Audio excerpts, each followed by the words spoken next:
প্রিয় দর্শক বন্ধুরা, এই মুহূর্তের জন্য 2016 এসএলএসটি থেকে বিগ নিউজ উঠে আসছে।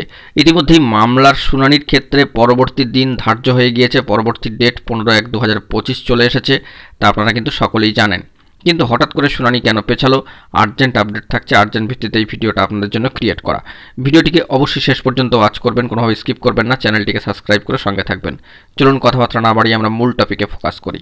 বন্ধুরা, বর্তমান সিচুয়েশনে দাঁড়িয়ে এই এসএসসি এসএলএসটি চাকরি বাতিল সংক্রান্ত মামলার শুনানি হওয়া কিন্তু অত্যন্ত প্রয়োজন ছিল। প্রার্থীরা যে ধরনের উৎকণ্ঠায়, উদ্দীপনায় ও সংশয়ে দিন কাটাচ্ছিলেন, তাতে করে আজকের ডেটটা অত্যন্ত গুরুত্বপূর্ণ, ভ্যালুয়েবল ছিল।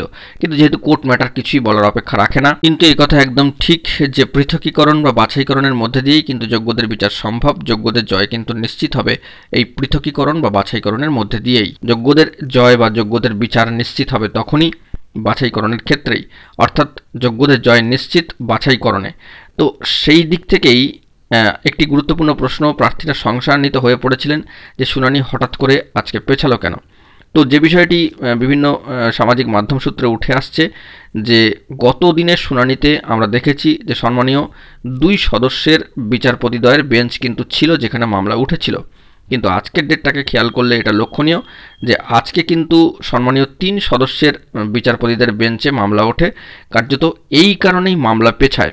বিশিষ্ট আইনজীবী এবং সংগ্রামী যৌথ মঞ্চের গুরুত্বপূর্ণ সদস্যদের তরফ থেকে কোর্ট ম্যাটার হিসাবে এই বার্তায় কিন্তু উঠে এসেছে। তবে আগামী 15/1/2025 ডেটটা অত্যন্ত গুরুত্বপূর্ণ এবং অবশ্যই কোর্টের যে প্রসিডিওর সেই অনুযায়ী মামলা পিছিয়েছে, শুনানি পেছালো, শুনানির দিনক্ষণ পেছালো, এ নিয়ে দুশ্চিন্তার কোনো কারণ নেই।